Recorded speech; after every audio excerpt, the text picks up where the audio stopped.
Structural reforms are being carried out across Europe. You say not as effectively as they could be.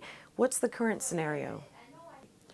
Well, we first at all looked at the current picture, and what we saw is that Europe has been in crisis mode now for several years. And what is striking is that the outlook, especially for the South European countries, is very gloomy still. So for the year 2013, the IMF expects that the GDP in most European countries is starting to recover, but not for the southern peripheral countries.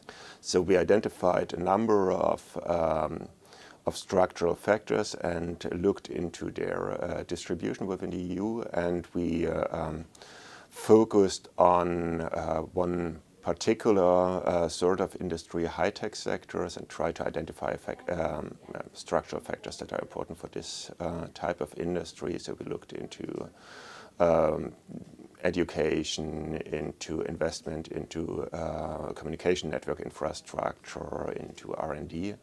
And the picture was very, very clear in the sense that when comparing Nordic countries such as Sweden and Finland to the southern countries performed in almost all of the criteria much worse than the northern countries. So if you had a good education, good network infrastructure, good network regulation, high usage of computers by the population and so on, are highly correlated with specialization in the high-tech sector, even if we control for the level of GDP per capita in the country. So even poorer countries that have good structural factors are more specializing in the high-tech sector. So what are your recommendations for policymakers to take on board in 2013 and how to more effectively carry out structural reforms that will lead to lasting growth? Pay attention that you're not only resolving individual shortcomings, the remaining shortcomings might hold back the sector anyway, and therefore all the investment you did in, for example, on infrastructure deployment might be worthless if you're unable to get your education system to match the ones of other European countries.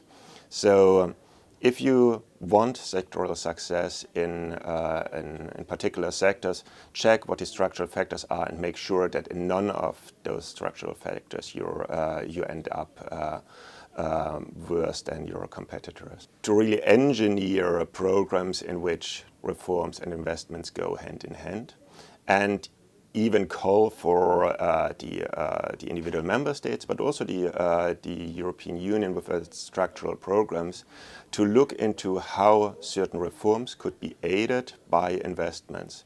Because if you do a reform, it's often very painful. It often pays off only after a long period of time.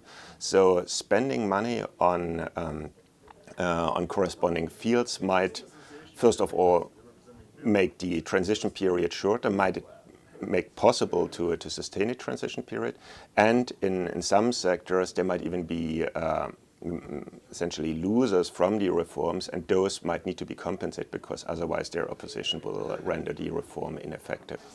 And try to use the funds used for public investments so wisely in order that they are not just spent on some infrastructure, on building schools or on laying down new roads and broadband infrastructure, but use those funds in conjunction with the reform efforts and make the one conditional on the other so that they both go hand in hand.